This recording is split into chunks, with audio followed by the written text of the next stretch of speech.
እንደምን ሰነበታችሁ ውድ ተመልካቾቻችን። ይህ በየሳምንቱ የምናካሄደው የመጽሐፍ ቅዱስ የውይይት ክፍለ ጊዜያችን ነው።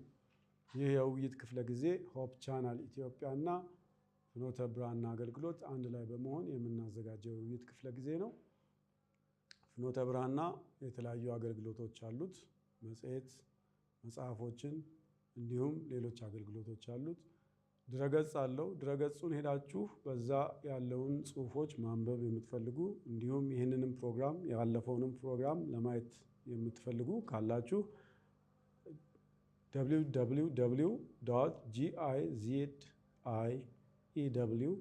www.gizew.org ብላችሁ ብትገቡ በዛ ልታገኙ ትችላላችሁ። የዚህ 3 ወር ጥናታችን የዘፍጥረት ጥናት ላይ ነው። የዛሬው ጥናታችን የስድስተኛው ክፍለ ጊዜያችን ነው። ይህ የስድስተኛው ክፍለ ጊዜ ጥናት በአብርሃም ላይ የሚያጠነጥን ጥናት ይሆናል። ወደ ጥናቱ ከመግባታችን በፊት አጠር ያለ ጸሎት እናደርጋለን። ወንድማችን ያዕቆብ ጸሎት ያደርግልናል። እጅግ አድርገህ የምትወደን የሰማይ አባታችን እናመሰግንሃለን። ደግሞ ቃልህን ስለሰጠህን እንድናውቅህ የበለጠ ወደ አንተ እንድንጠጋም ስለምታግዘን እናመሰግንሃለን። ዛሬም ደግሞ በዚህ ጥናት በዚህ ውይይት በመንፈስ ቅዱስህ እንድትመራን የሚመለከቱትንም ሁሉ ደግሞ የበለጠ አንተ እንዲያውቁ እንዲለማመዱ ጸጋ እንዲበዛላቸው እንዲበዛልን እንለምንሃለን።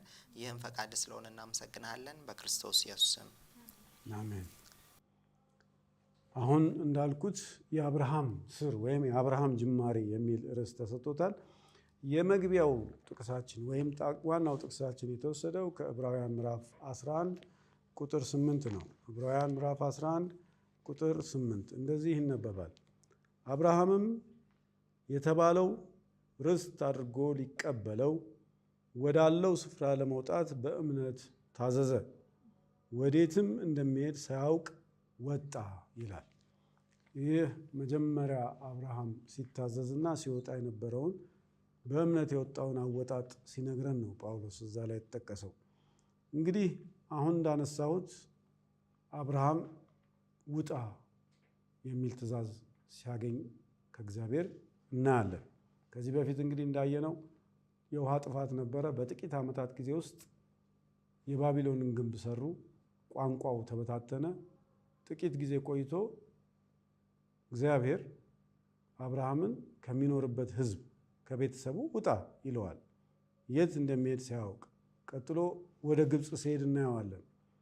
ወደ ጦርነት ሲሄድ ድል ሲያደርግ፣ እንደገና ደግሞ መልከ ጻድቅን ሲያገኝ፣ እነዚህን ሁሉ እናገኛለን እና ይሄ ሁሉ የሆነበት ምክንያት ምንድን ነው? ከዚህስ የምንማረው ትምህርት ምንድን ነው የሚለውን ነው እንግዲህ በዛሬ ትምህርታችን የምናየው። አሁን እንዳነበብኩት አብርሃም ውጣ የሚል ትእዛዝ ከእግዚአብሔር ሲሰጠው እናያለን እና ለምንድን ነው ውጣ የተባለው? እዛው ላይ አብርሃም ውጣ ከተባለ በኋላ ለምን እንደወጣ እግዚአብሔር ራሱ ሲናገረው እናገኛለን። ይህን ክፍል የምናገኘው በዘፍጥረት ምዕራፍ 12 ከ1 ቁጥር ጀምሮ ነውና እንደዚህ ይላል። እግዚአብሔርም አብርሃምን አለው፣ ከአገርህ ከዘመዶችህም ከአባትህም ቤት ተለይተህ እኔ ወደማሳይህ ምድር ውጣ።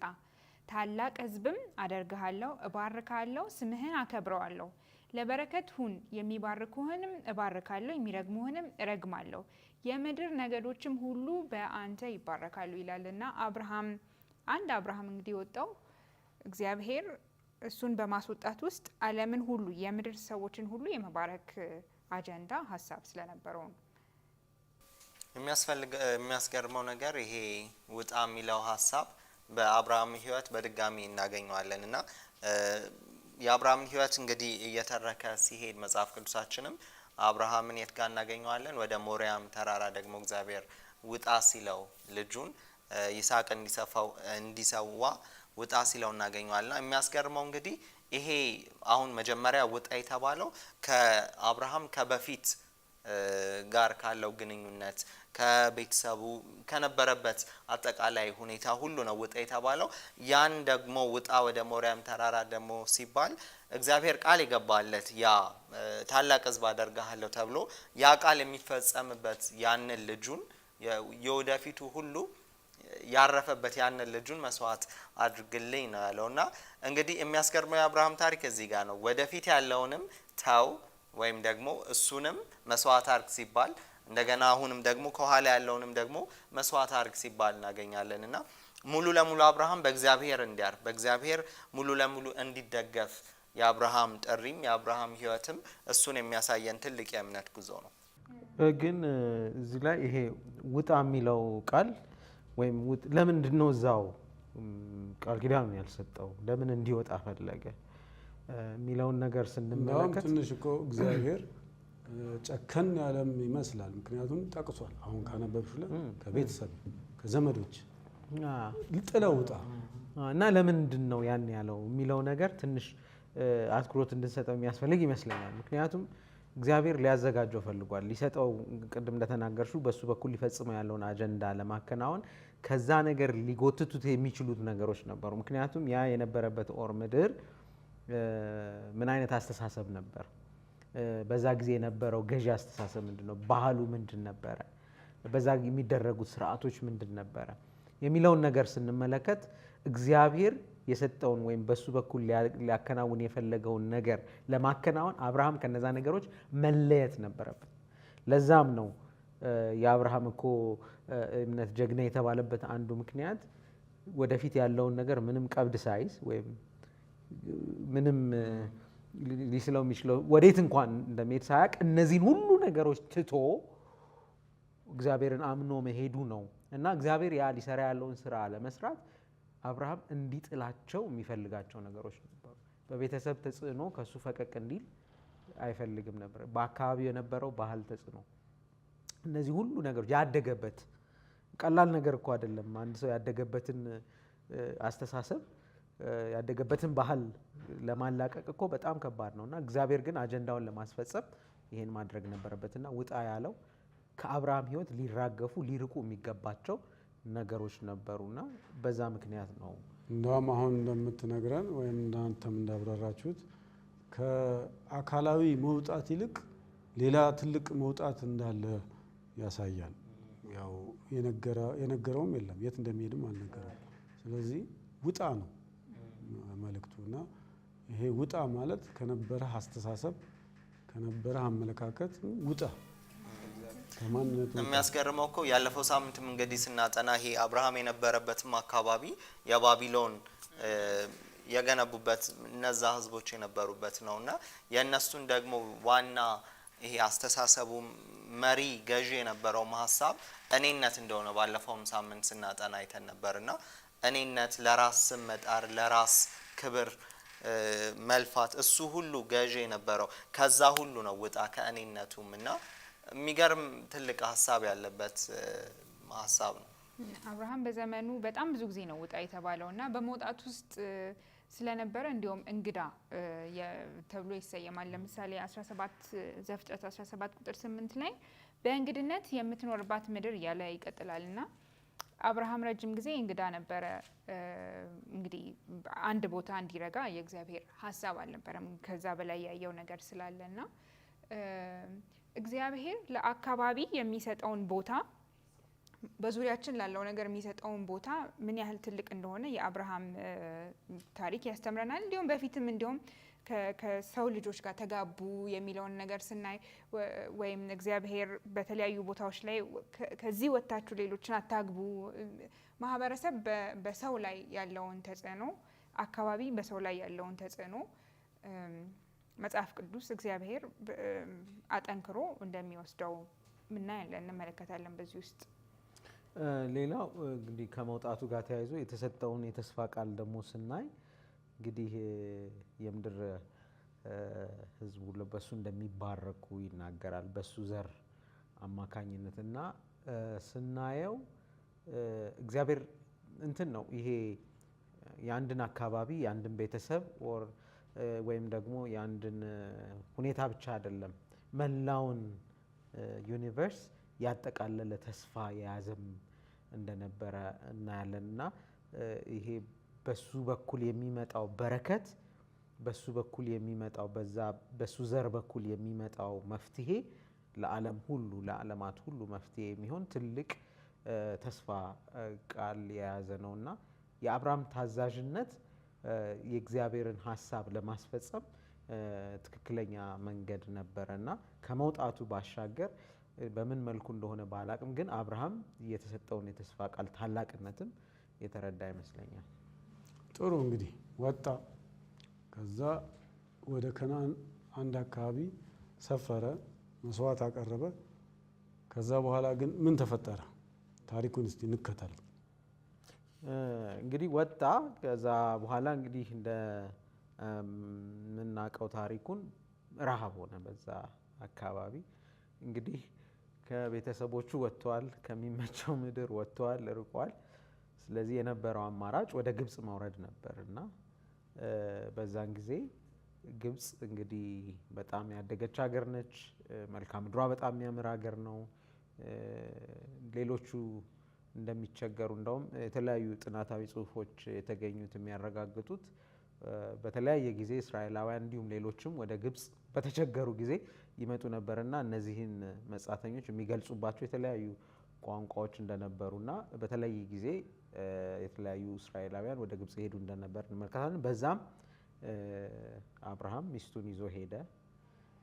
ግን በሚያሳዝን ሁኔታ ለሕይወቱ ስለፈራ ያደረገው ነገር ምንድን ነው? ሚስቱን እህቱ እንደሆነች እሱን እንዳይገሉት። አዎ፣ ግን አሁን ስታስቀምጠው ምርጫ ስላልነበረው ወደ ግብጽ ሄደ። እውነት ምርጫ አልነበረውም። ምክንያቱም የሚያስገርመው እሱ ነው። አብርሃም እንግዲህ ውጣ ያለው እግዚአብሔር ራሱ ነው። የእግዚአብሔርን ጥሪ ተቀብሎ ነው የወጣው። ከዛ በኋላ እንግዲህ ምዕራፍ 12 ላይ ታሪኩን ስንከተል በምድርም ራብ ሆነ ይላል። አብርሃምም እዚህ ጋር እግዚአብሔርን አማከረ፣ እግዚአብሔርን ጠየቀ የሚል ነገር አናገኝም። አብርሃም የራሱን መፍትሄ ብሎ ያሰበውን አስቀመጠና እንግዲህ ያኔ ሲያስበው ግብጽ ልክ እንዳልከው ልምላሜውም ውሃም ያለበት ሀገር ነው። ስለዚህ በእንግድነት ይቀመጥ ዘንድ ወደ ግብጽ ወረደ ይላል ቁጥር 11 ምዕራፍ 12 ላይ እና ብቸኛ ምርጫው እሱ ብቻ ሆኖ አይመስለኝም፣ ግን እግዚአብሔርን አለማማከሩ ይመስለኛል ትልቁ በኋላም ለሚከሰቱት ነገሮች እያዳረገው። ምክንያቱም ውጣ ያለው እግዚአብሔር ነው። ስለዚህ ውጣ ካለው በኋላ እግዚአብሔር እንደዚህ አይነት ችግር ሲፈጠር ወደ እግዚአብሔር መቅረቡና እግዚአብሔርን ማማከር መጠየቁ ነበር መፍትሄ የበለጠ። ወደ እሱ ልመጣበት ነበረ መሀል ላይ እንትን ይሄ በጣም የሚያሳየን ነገር አለ ማለት አብርሃም የተለየ ፍጡር አይደለም፣ ወይም እግዚአብሔር እንደው በቃ እንደዛ አድርጎ ሰርቶት እንደኛው ሰው ነበር እና እዚህ ጋር ደግሞ በስተት ሲወድቅ ያን አይነት የእምነት መታዘዝ ታዞ መጥቶ እዚህ ጋር ደግሞ ይሄ የሰውኛ እንትን ወጥቶ በራሱ ውሳኔ ህይወቱን አደጋ ላይ ሲጥል እሱም ብቻ ሳይሆን የቤተሰቡንም ህይወት አደጋ ላይ ሲጥል እንመለከተዋለን። እና እንዳልከው ብቸኛ አማራጩ አይደለም። ከእግዚአብሔር ምክር አልተቀበለም፣ ከእግዚአብሔር አልጠየቀም፣ አልተማከረም። ግን ሁኔታውን ስላየ ቀጥታ ወደ ግብጽ ወረደ። ከዛ በኋላ ራሱን ህይወቱን ለመጠበቅ እኮ ዋሻ አይደለ እንዳይገሉት ፈርቶ ሶራ ባለቤቱን እህቴ ናት ብሎ ከዛ በኋላ የፈርዖን ሰዎች የግብጽ ሰዎች ወስደዋት ሊያገቧት ወይም ደግሞ ለፈርዖን ልትዳር ነበረ እና ከዛ በኋላ እንደገና መቅሰፍት መጥቶ የሆነውን እናውቃለን። መቅሰፍት መጣ። ከዛ አስጠርቶ ለምንድን ነው ያልነገርከን እንዳሉና ከዛ የሚያስፈልጋቸውን ሰጥተው እንደገና እንደሸኟቸው እንመለከታለን። እና ግን አትኩሮት እንድንሰጥ የፈለጉት ምንድን ነው? አብርሃምን ስናየው ብዙ ጊዜ እንደው ተለየ ፍጥረት ይመስላል። ግን እዚህ ጋር ትክክለኛ የሰው ባህሪው ደግሞ ሲገለጥ እግዚአብሔርን ሳያማክር ውሳኔዎችን ሲወስድ፣ ግን አሁን ዋሸ ብለህ ደመደምከው። እህቱ እኮ ናት፣ ውሸት የለውም። ግማሽ እህቱ ስለሆነች ግማሽ እውነት ግማሽም ሐሰት የሆነ ምክንያቱም የእምነትን ምንነት አብርሃም በጣም እያጣው እየመጣ ነው። አንደኛ ለምሳሌ ግብጽ እግዚአብሔር የገባልኝ የተስፋ ቃል ናት ብሎ ለማሰብ በጣም ቀላል ነው። ግብጽ ውሃ ስላለ ምናምን እንግዲህ በጊዜው የተትረፈረፈ ነገር ስለነበረ እና ሄደ። እግዚአብሔርን አልጠየቀም፣ አላማከረም በዚህ ጉዳይ ላይ። ከዛ የሚያደርጋቸው ነገሮች በሙሉ እግዚአብሔር ከኔ ጋራ ነው፣ ሰው ምን ያደርገኛል የሚለው እንግዲህ በዕብራውያን ጥናታችን ላይ ያለውን ሀሳብ ያ የእምነት ውሳኔዎች ሳይሆን የምናይበት። አሁን ደግሞ እንዳልሞት ደግሞ ሚስቴን እህቴ ናት ልበል። እንግዲህ ከየት እንደመጣ ይሄ ይታወቃል። ማለት አብርሃም ሊያጠፉት ስላልፈለገ ነው እንግዲህ ሚስቴ ሳይሆን እህቴ ነሽ በያለው እንጂ ይሄ አዎ ግን ሚስቴ ነች ግን አላለም። እሱ አሁን ያሉበት ግንኙነት ግን እህቱን ብትሆን ሚስቱ ነች፣ በትዳር ነው ያሉትና እሱን ያልተናገረበት ምክንያት ሚስቴ ነች ብሎ ከሚናገር ከሚመጣው አደጋ ይልቅ እህቴ ናት ብል ድናለሁ የሚል ምንድን ሂሳብ ስሌት የሰራ ይመስለኛል። ግን አሁን ያሉበት ሁኔታ እህቱ ግማሽ እህቱን ብትሆን አሁን ግን እዚህ ቦታ ላይ አብረው እየሄዱ ያሉበት ሁኔታ በእህትነቱ ሳይሆን በሚስትነቷ ራሱን እያዳነ ነበር እግዚአብሔር ላይ ለደህንነቱ ግን ደግሞ ፍርድ ቤት ስትገባ ስትምል 3 ነገር ትምላለህ። the truth, the whole truth but nothing but the truth, the whole truth እውነትና እውነት ብቻ። አዎ እንደገና እውነት ሙሉ እውነቱ ከእውነት ብቻ ውጭ ደግሞ ምንም አናገርም እውነት ብቻ ነው። ምክንያቱም አንዳንዴ ሳትዋሽም ልትዋሽ ትችላለህ። አንዴ ባለመናገር አንድ ካፒቴንና የእሱ ምክትል ነበሩ። ምክትሉ ሁሌ ይሰክራል፣ ካፒቴኑ አይሰክርም እና ለእያንዳንዳቸው በየቀኑ ይመዘግቡ ነበር። እንዴት እንደዋሉ መመዝገብ ነበረባቸው፣ አሰራሩ ማለት ነው። ከዛ አንዴ ምክትሉ ምን ብሎ ጻፈ? ዘ ካፒቴን ወስ ሶበር ቱዴይ ብሎ ጻፈ። ማለት ያ ካፒቴኑ ምንም ሳይጠጣ ነው ዛሬ ዋለው ብሎ ነው የጻፈው። እንግዲህ ጠጥቶ ማያውቅ ሰውዬ ነው። እውነት ነው አልጠጣም፣ የዛም ቀንም አልጠጣም። ግን በውስጡ ሌላ ቀን ይጠጣል። ስለዚህ ውስጠ ወይራ ንግግር እና ይሄም የአብርሃምም እውነትም ነው እውነትም አይደለም። እንደገና ችግሩ እሱ ነው። ግን ከመዋሸቱም በላይ አሁን ቅድም አርሴማ ያስቀመጥሽው በጣም ከበደኝ። እምነቱ እየጠፋ የሚለው በጣም ጠፋ ወይ? እንግዲህ ልምምዱ የመጣበትም ልምምድ እያየን የመጣ ነው። እንግዲህ ተመንጭቀ ውጣ ተብሎ ያንን ትልቅ ውሳኔ ወስኖ መጥቷል። ከዛ በኋላ ግን ሰው ሁሉ ሲራብ ወደ ግብጽ ነው የሚሄደው። ምክንያታዊ አመክንዮ ነው የሚባለው ሎጂክ። ስለዚህ እኔም ልሂድ ነው ያለው። ሄደ። ይሄ ነገር ግን ሲያያት ደግሞ ቆንጆ ናት እቺ ነገር፣ እስቲ መላ ልፈልግ ለዚህ አለ እና ይሄ ጉዳይ በጣም እምነት ከማጣት ጋር ነው። እስቲ እንግዲህ ምንድነው ግን የችግሩ ስሩን ብናገኘው ጥሩ ነው። እንግዲህ በባለፈው ጥናት አሁን የባቤል ግንቡንም ስናጠና በጣም ደጋግመን እያነሳ ነው ነበር ይሄን ሀሳብ። ምክንያቱም ቅድምም ያነሳ ነው ውጣም የተባለበት አንዳንዴ ምን ብለን ማሰብ እንችላለን? እግዚአብሔር ይሄ ራብ ራሱ እንዲሆን ለምን ፈቀደ ብለን እንጠይቃለን። ምክንያቱም ቃል የገባው ራሱ እግዚአብሔር ነው፣ ውጣ ብሎ ያመጣው እግዚአብሔር ነው። ግን የእግዚአብሔርን ፈቃድ ተከትለ ስትሄድ መጀመሪያ የሚያጋጥም ነገር ረሃብ ማለት ያውም ጽኑ ራብ፣ ያኔ በረከት አይደለም የሚያጋጥም እግዚአብሔር እውነት የእግዚአብሔርን ፈቃድ ነው እንዲህ ሁሉ ብለን ልጠይቅ ይችላል። ግን ሙሉ ለሙሉም ያ እኔነቱ በእኔ ይሄ ጥበብ በእኔ መንገድ መፍትሄ ያገኛለሁ ለነገሮች እኔነት የምትለዋ ነገር ወይም በራስ መብቃት አባዜ ብለን የምናስቀምጠው ሁሌም እሱ ሀሳብ በቃ ሳናስበውም የሆነ አታለ የሚገባ ሀሳብ። ምክንያቱም ቅድም እንደተቀመጠው ሁሉ ነገር ደህና ይመስላል ሲያየውም ሁኔታው ካለው ነገር እንግዲህ ወደ ግብጽ መሄዱ ጥሩ ይመስላል። ያኔም ሲያየው ነገሩን እህቴ ነሽ ማለቱሽ ብዙ እኮ ሀብት ሁሉ አገኘ። ግን እኮ እንዲያውም ፈርዖንም እኮ የተንከባከበው ለዛ ነው። ሲወጣ በብዙ ሀብት ነው የሸኘው። አረ መጀመሪያም ገና ሊያገባት ሲል እኮ ደህና ተሰጠው። ወንድም ነው አንዴ እና እሱም ትልቅ ምክንያቱም የራሳችን መፍትሄ የራሳችን ብልጥ መሆን ብልጥ መንገድ እሱ ያው ዋጋም ያስከፍላልና ትክክለኛ ማድረግ የነበረበት ግን ምንድን ነበር? አሁንም ከእግዚአብሔር ምሪት መጠየቅ ነው። ኦኬ እሺ። እንዴት ነበረ ከባቢሎን መጀመሪያ የወጣው? እሱን አወጣጥና ይህንን አወጣጥ ማወዳደር እንችላለን። እግዚአብሔር ውጣ ብሎት ነው የወጣው። ወደማሳየህ ምድር ነው ሂድ ያለው። ከዛ እግዚአብሔር አቅጣጫ ሰጥቶታል፣ ምን እንደሚያደርግ ነግሮታል። አሁን ግን ለዚህኛው ግን የእግዚአብሔር አቅጣጫ የለም። እግዚአብሔር ውጣ አላለውም ከዚህ ቦታ። እንዲያውም ባርካለሁ ያለው ሁሉ ከዚች ምድር ጋር የተገናኘ ነገር ነው እና እዛ ባርካለሁ ካለው ቦታ ነው የወጣው እና ሲወጣ ግን እግዚአብሔር ውጣ ብሎት አይደለም፣ በራሱ እንግዲህ በሰራው ስሌት ነው እንግዲህ እስካሁን ድረስ እንዳየነው እና እነዚህን ሁለቱን ስናነጻጽር እንዲሁም ግብጽ መጽሐፍ ቅዱስ ውስጥ በጣም በተደጋጋሚ ሁኔታ በሰው መታመን ላይ ግብጽ ጠንካራ ናት፣ በዛ ፍሬያማ ነው የግብጽ መሬት፣ ውሃ አለው፣ ፍሬ አለው፣ ምርት አለው እና ስለዚህ በግብጽ እስራኤልን በጣም ብዙ ጊዜ ወደ ግብጽ አገር ስትሄድ እግዚአብሔርን ከመፈለግ ይልቅ ወደ ግብጽ ሰዎች ሲሄዱ እናገኛለን እና የሰው መፍትሄ ልክ አዳምና ሔዋን ለኛ ይሆናል ብለው የራሳቸውን መፍትሄ እንዳስቀመጡት ማለት ነው። እንግዲህ አብርሃምም ለራሱ መፍትሄ እያበጀ ነው፣ እንዳይሞት ራሱን እያዳነ ነው፣ ራሱ ላይ እየተመረኮዘ ነው በራሱ ጥረት። እዛም ደርሶ ግን እኮ ግብጽም ደርሶ በትክክለኛው መንገድ ቢሄድም እግዚአብሔር ሊጠነቀቅለት ነው። ምክንያቱም እዛ ጋም ሚስቴ ነሽ ቢልስ እዛ ወረደ፣ ልክ ነው።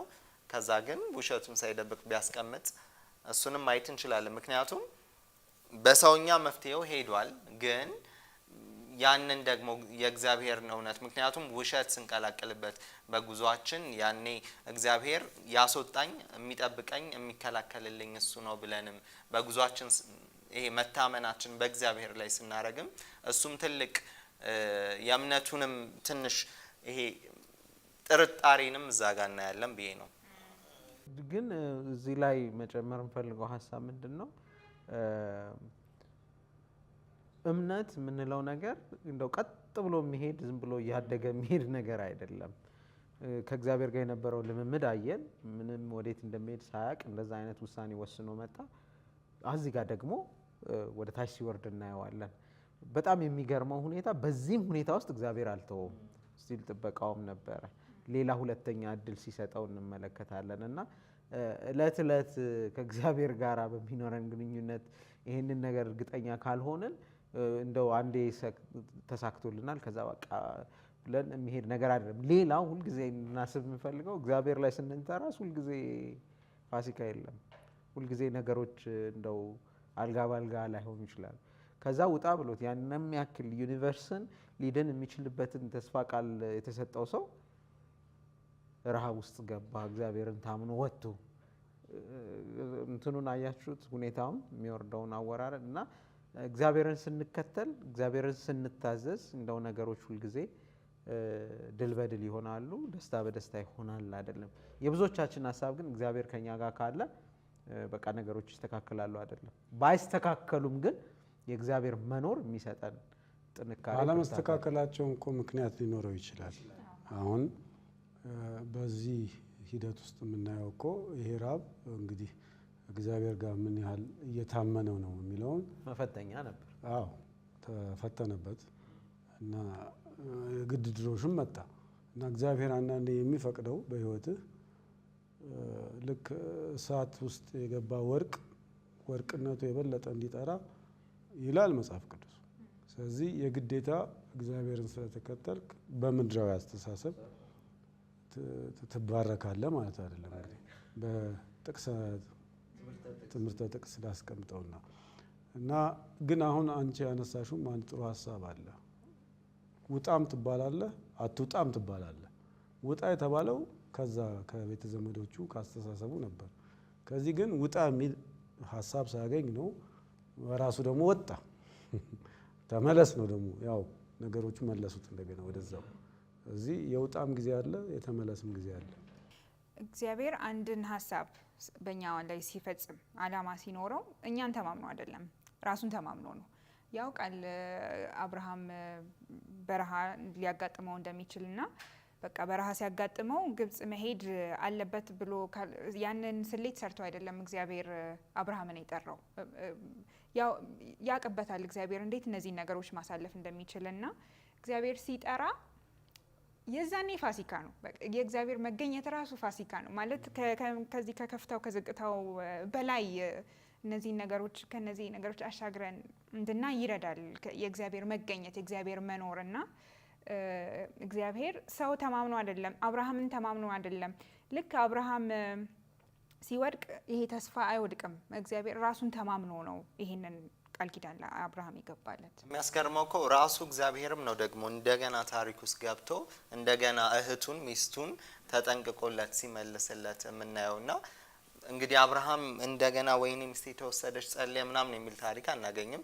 ግን ራሱ እግዚአብሔር ጣልቃ ገብቶ ያስወጣውን ልጁን ሲንከባከበውና ቅድም ያልከው ፈተነው የሚለውም ያ ፈተና የበለጠ እንድንጠራ የበለጠ ይሄ ባህሪያችን በእግዚአብሔር መተማመናችን ጠንካራ እንዲሆን የሚያረግ ጉዞ ነውና የሚያስገርመው አብርሃም እኮ የመጀመሪያው ነው እንጂ ሲቀጥልም ድጋሚ ተመሳሳይ አይነት ስህተትም ወይም ደግሞ ተመሳሳይ አይነት ጥርጣሬም ያጋጥመዋል። እንደገና እህቴ ነች ብሎ ማለት ነው ሌላ ንጉስ ጋርና ያኔም እንደገና እግዚአብሔር ሲያሳድገው እናገኘዋለን። እና ተስፋ የሚቆርጥብን አምላክ አይደለም። ግን አሳድጎት መጨረሻ ደግሞ የአብርሃም እምነት የትም እንደደረሰ ምን ያህል ከፍ እንዳለም የሚያስገርም ነገር እናገኛለን። ስለዚህ ቁልፉ ግን ያው አሁን ስንለው መታዘዝ ላይ ይንጠለጠላል እና እግዚአብሔርን በመታዘዝ ነው እምነታችንን የምናሳየውና ከአብርሃም አሁን ከሁለቱም ሁኔታዎች ምንረዳ ሲወጣም ታዞ ነው። አሁን የምናየው ችግር የፈጠረው ትእዛዝ ሳይቀበል በራሱ መንገድ ነገሮችን ስለማድረግ ነውና እምነት በመታዘዝ ነው የሚገለጸውና ከሱ ጋር የተያዘ ነገር እንዳለው ለመናገር በጣም ጥሩ። ይሄ ጥሩ ሀሳብ ነው። እንግዲህ ተመልካቾቻችን ይሄ የአብርሃም ህይወት ሂደት አሁን ከግብጽ ተመለሰ። ወዴት ነው ደግሞ የሚሄደው? ይህንን የተወሰነች እረፍት እናደርግና ተመልሰን ተመልካቾቻችን እንግዲህ ከእረፍት በፊት ስናወራ የነበርነው የአብርሃምን ልምምድ በግብጽ ያደረገውን ልምምድ ነው። ከዛ በኋላ ደግሞ ምን ተፈጠረ የሚለውን ደግሞ እናያለን። ወደዛ ከመግባታችን በፊት ግን በእነዚህ ምዕራፎች ላይ ያለውን ውቅር ወይም ኪያዝም የሚለውን ላስረዳና ከዛ ወደዛ ወደሚቀጥለው የአብርሃም ልምምድ እናልፋለን። ለአብርሃም እንግዲህ የተገባው ቃል ኪዳን የሚለው ውቅር ነው። ይሄ አብርሃም ውጣ ተብሎ በመጀመሪያ ዘፍጥረት 12:1 ላይ እናያለን፣ ቅድም ያየነው ነው። በመጨረሻ ደግሞ ዘፍጥረት 22:2 ላይ ደግሞ እንደገና ውጣ፣ ሁለተኛው ውጣ፣ ቅድም ወንድማችን ቴዎድሮስ የጠቀሰው ይሄ የወደፊት ተስፋውን ሁላ ጣል ሲባል ይስሐቅን ሰዋ በተባለበት ጊዜ ማለት ነው።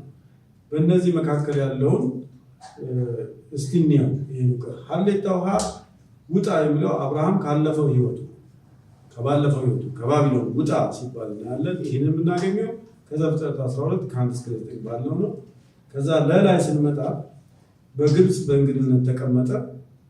ዘፍጥረት 12:10 እስከ ምዕራፍ 13 ቁጥር 1 ድረስ ያለው እናያለን። ከዛ አሁን ቀጥለን ደግሞ የምናየው አብርሃምና ሎጥ ይሄ ዘፍጥረት 13:1-4 ያለው እናገኛለን ማለት ነው። ከዛ ማዕከሉ ላይ ግን እነዚህ ሁሉ ምዕራፎች ማዕከል ብለን ያስቀመጥነው ለአብርሃም የተገባው ቃል ኪዳን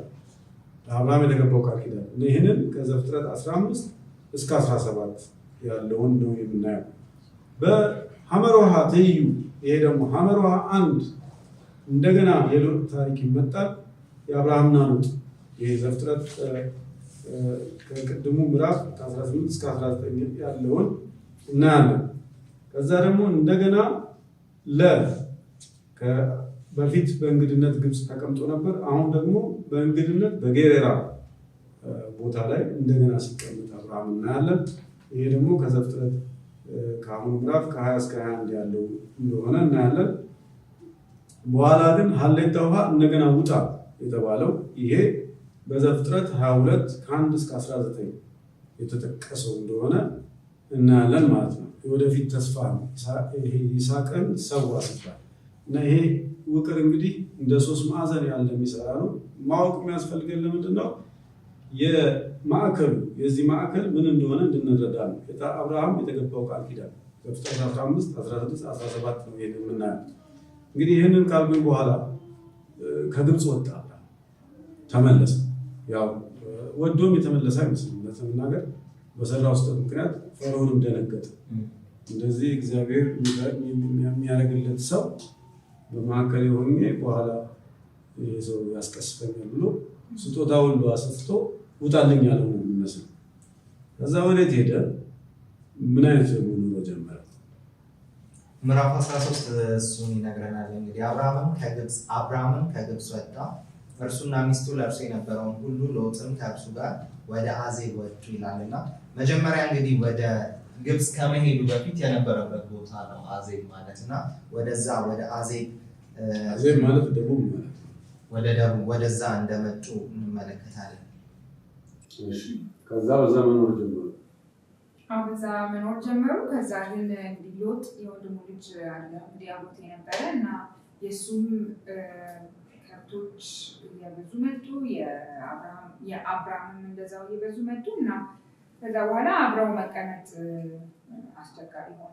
የእነሱም ጠባቂዎች የከብቶቹን ጠባቂዎች እርስ በርስ መጣላትም ጀመሩ እና ከዛ አብርሃም አንድ አስታራቂ ሀሳብ ያነሳል። አስታራቂ የሚመስል ሀሳብ ከአስታራቂ ሀሳብ በፊት ግን ምንድን ነው ችግር? ምንድን ነው እንግዲህ ፍቅር ካለ ይባላል እና ምንድን ነው የተፈጠረው ችግር? ወደ እሱ ውስጥ ገና የምናስበው አይ ቲንክ እረኞቻቸው እንዳሉ ነው እየበዙ መጡ። ከብቶቻቸው በቁጥር በጣም እየጨመሩ መጡ። ከዛ በኋላ በእነሱ መካከል በሚኖር ግጭት ምክንያት በአብርሃም እረኞች እና በሎጥ እረኞች መካከል አለመግባባቶች እየተነሱ ያ ነገር እየከረረ መጣና አለመስማማት ደረጃ ሲደርስ ነው አብርሃም ለሎጥ ያንን ምርጫ ሰጥቶት ያን ቦታ እንዲመርጥ የሆነ ማለት ነው። ግን የእረኞቹ ጠብ ብቻ አለቆቹን ያጣላ እንግዲህ የወንድሙ ልጅ ነው አይደለም? አጎቱ ነው። በዛ የእረኞቹ ጠብ ብቻ ሊያጣላቸው ይችላል ይሆን ነገሩ? ትኩረታቸውም የተለያየ እንደሆነ የሆነ የሚሰጠን ሀሳብ አለ። ምክንያቱም ይሄ ሄደ የሚለው ሀሳብ ሁሌ ከአብርሃም ጋር ሲጠቀስ ከእግዚአብሔር ጋር አርጎ ነው መጽሐፍ ቅዱሳችንን የሚተርክልን። ከዛ በኋላ ግን አሁን አርሴማ የሚያስቀመጠችው ከተከፋፈሉ በኋላ እንግዲህ ትንሽ አለፍ ብለን የሎጥን ምርጫ ስንመለከት የሎጥ ልቡ የነበረበት ቦታ፣ የሎጥ ትኩረቱ የነበረበት ቦታ የተለየ እንደሆነ ምክንያቱም አሁን ቴዎድሮስ እንዳነሳለን ይሄ መብዛቱ ጋር ወይም ደግሞ ሀብት ንብረት መብዛቱ ጋር እዛ ጋር እንደሆነ የተወሰነ የሚሰጠን ሀሳብ አለና ያም ልዩነት እየሰፋና ያው በግልጽ ጮሆ ባይወጣም ግን አካሄዱ ወደዛ እንደሆነ የሆነ የሚሰጠን ሀሳብ አለ። እንግዲህ ምናልባትም ቦታውን የመረጠበትን ሁኔታ ማለት ከእግዚአብሔር ድምፅ ሰምቶ እግዚአብሔር ጠይቆ ሳይሆን ለራሱ እንደተመቸው ለራሱ ይላል አማርኛው በመጽሐፎቻችን ላይ ስናነብና አይኑን አነሳ፣ በዮርዳኖስ ዙሪያ ያለውን ሀገር ሁሉ ውሃ የሞላበት መሆኑን አየ። እግዚአብሔር ሰዶምና ገሞራን ከማጥፋቱ በፊት አስቀድሞ እስከ ዛኦር ድረስ እንደ እግዚአብሔር ገነት በግብፅ አምሳል ነበረ ይልና ሎጥም በዮርዳኖስ ዙሪያ ያለውን አገር ሁሉ መረጠ ብሎ ለራሱ እንደመረጠ ማለት ነው። ይህንን ምርጫ ያደረገው ልክ አብርሃም ግብፅ እንደሄደበት አይነት ይሄ ጥሩ መሆን አለበት ብሎ እንደመረጠ እንግዲህ ሀሳብ ይሰጠናል። እና በዚህ ውስጥ ግን ምን አይነት ጎረቤቶች አሉኝ፣ ምን አይነት አካባቢ ውስጥ ነው መቀመጠው የሚለውን ከነጭራሹ አላሰበበትም። እና ይሄ ግን በተለይ በዚህ ጊዜ በጣም ወሳኝ ነበር። ለዛ ነው ከባቢሎን ያወጣው ብለን እየተነጋገር ነው። በባቢሎን የነበረውን አስተሳሰብ የለመደውን ባህሉን እንዲታው ነው እንግዲህ አብርሃም የወሰደው ከዛ አካባቢ እንዲወጣ እና አካባቢ ግን ምን ይመስላል ብሎ ሎጥ ሲጠይቅ አናገኘውም እዚህ ሀሳብ ውስጥ እኮ። አሁን እንግዲህ በባህሉ መሰረት መምረጥ ያለበትም ታላቅ ይህም የሚነግረን ነገር አለ። እንደመቼም ታላቁ በምረጥ አንተ የሚለው ፍጹም እንዴ አንተ እያለህ እንዴ አላለም። ሲጀምር ሎጥም እኮ የወጣው ከአብርሃም ጋር አብርሃም ተስፋ ተገብቶለት ከሱ ጋር ነው የወጣው። ተስፋውን ይሄ ስጦታውን በረከቱን ሁሉ የአብርሃምን ነው እየተካፈለ ያለው እና ዋናው አብርሃም ነው በዚህ ታሪክ፣ በዚህ ስጦታ፣ በዚህ ውርስ ሁሉ ነገር። እሱም ሆኖ ግን ምንም የሚያሳየን ከእግዚአብሔር ውጭ የሆነ ነገር ጋር እግዚአብሔር ተስማምቶ ሊሄዳች ወይም ደግሞ አብርሃም አትኩሮቱ እግዚአብሔር ላይ ነው። እዚህ የሚያደርጋቸው ነገሮች ሁሉ ስለ በነፃ ሊመርጥ ለሱ ቅድሚያውን ሲሰጠው በእግዚአብሔር ጸጋ እንደሚኖር እግዚአብሔር አቅርቦት ላይ መተማመኑን የሚያሳይ ነው። በተቃራኒው ደግሞ አሁን አንተ እንዳልከው የሎጥ አቅጣጫ ሌላ ነው እና እነዚህ ሁለት ነገሮች አጣጥሞ መሄድ አይቻልም። ምክንያቱም ጨለማ ከብርሃን ጋር መሄድ እንደማይችል ማለት ነው እና መለያየታቸው የሆነው በምርጫቸው ነው የሚለው ሀሳብ ለማስቀመጥ ሎጥ መረጠ። የአብርሃም ልምምድ ከአብርሃም ማረፍ ከእሱ ጋር ሆኖ በትህትና መቀጠልን አልፈለገም እና ይሄ እንደውም ሰንበት ትምህርታችን የሚለው ወደ ባቢሎን ሰዎች አስተሳሰብ ይወስደናል ይላል። የሎጥ ሁኔታ ምርጫውን ያደረገበት ሁኔታ ስንመለከተው ና አብሮ ሊሄዱ አይችሉ። አንድ ሌላ ሰው ብቃ ማነው ያ ሰው? መልከጼዴቅ ከያዘው ሁሉ አስራት ሰጥተው ይላል። ማነው መልከጼዴቅ? ባለፈውም ጊዜ አንስተናል፣ ግን ደግሞ የምናነሳው ጥሩ ነው።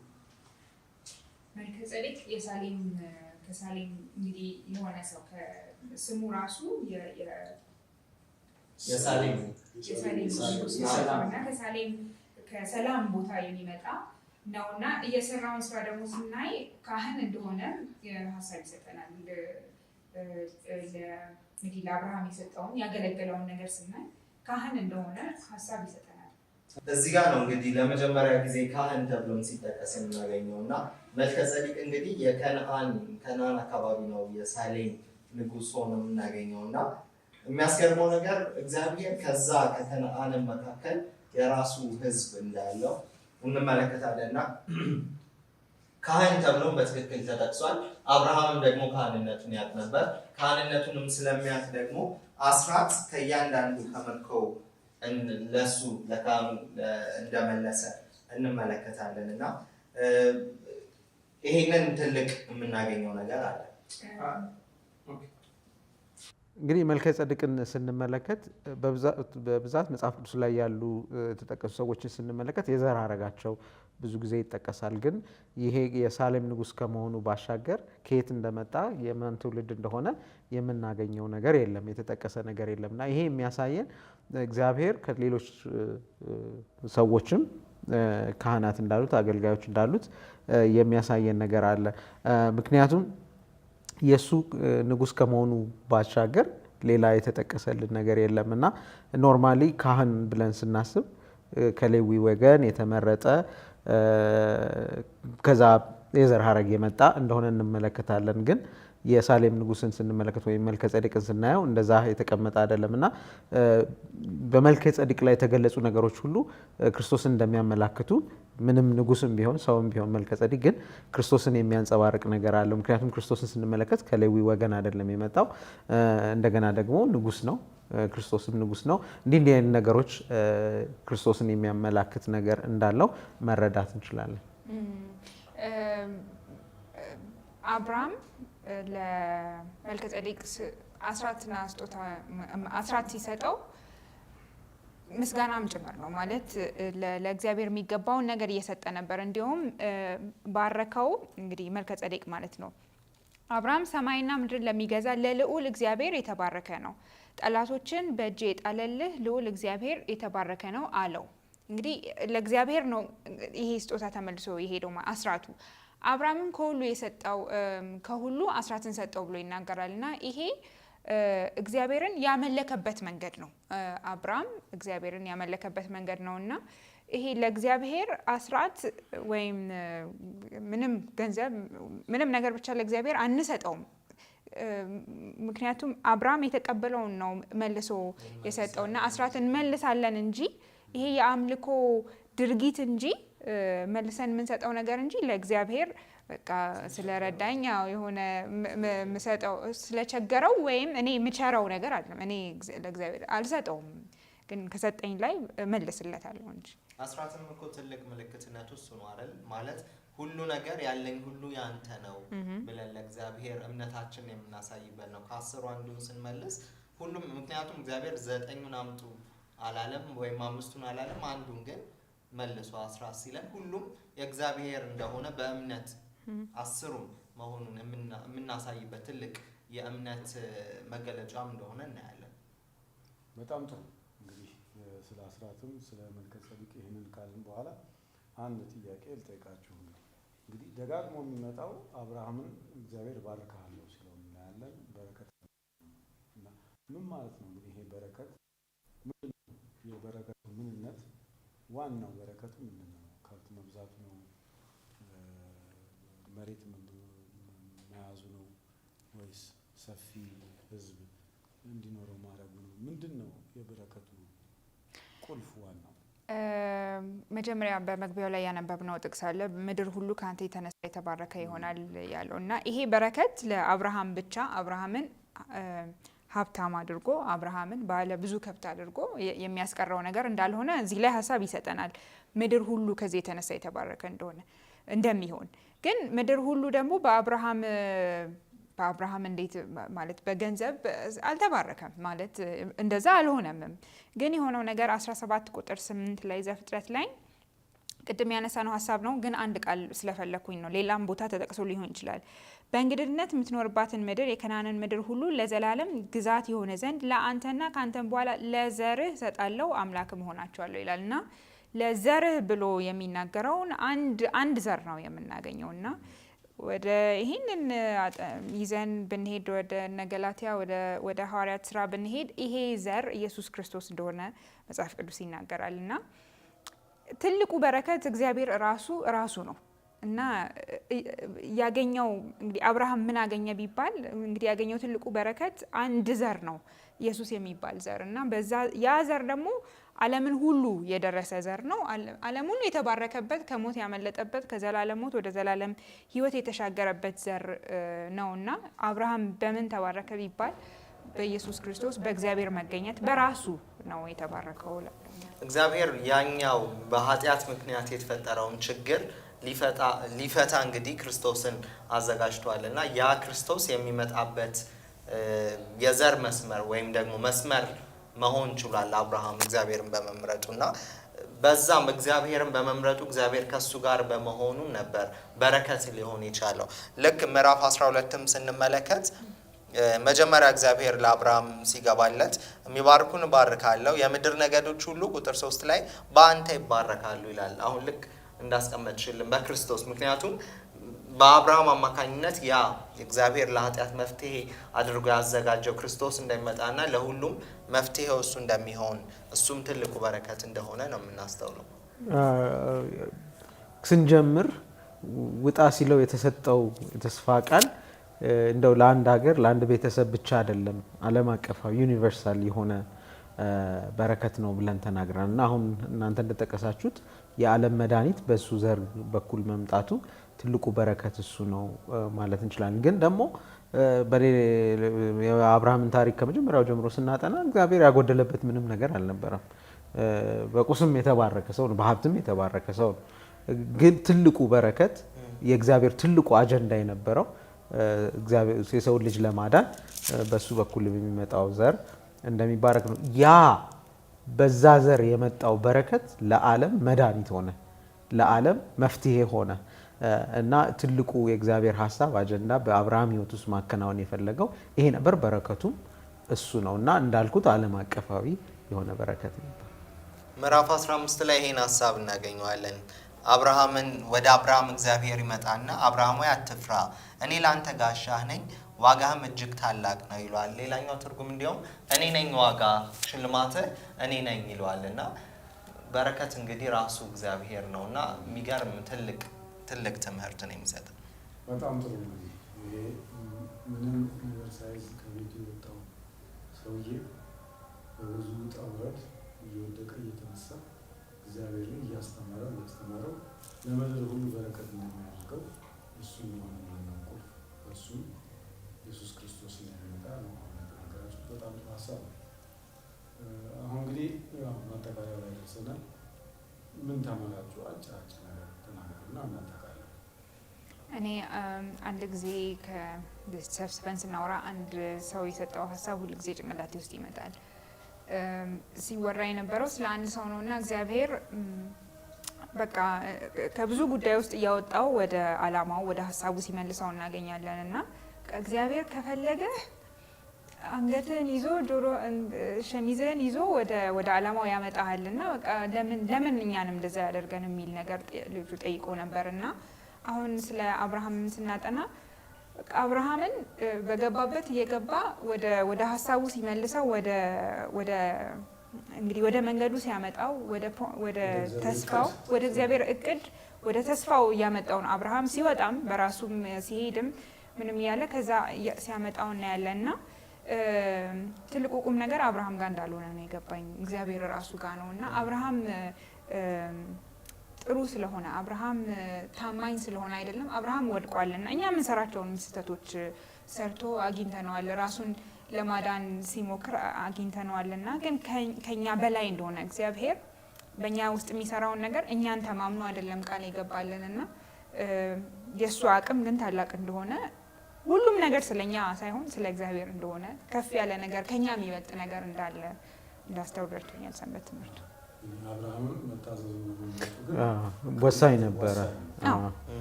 ሁለት ነገሮችን ላስቀምጥ ፈለግኩኝ። የመጀመሪያው ሎጥና አብርሃም ምርጫውን ሲያስቀምጥለት ለአብርሃም ሀብቱ እግዚአብሔር ከሱ ጋር መሆኑ ነውና ይሄ የሚታየውን ነገር ምርጫውን እየሰጠው ነበር። ግን እግዚአብሔር ያንን ሁሉ በረከት በእግዚአብሔር ስለታመነ እግዚአብሔር እንደሚያሻግረው እርግጠኛ ነበር። ስለዚህ እግዚአብሔር እንደሆነ ትልቅ ዋጋችንም በረከታችንም እግዚአብሔር ከኛ ጋር ከሆነ እሱ ትልቅ ዋጋችን በረከታችን እንደሆነ፣ ሌላው ደግሞ ከመልከ ጸዲቅ እግዚአብሔር በየቦታው ሕዝብ እንዳለው ሰው እንዳለው እግዚአብሔር የራሱ እግዚአብሔርን የሚያውቁ የሚከተሉ ሰዎች እንዳሉትም ከመልከ ጸዲቅ ተምሬያለሁ።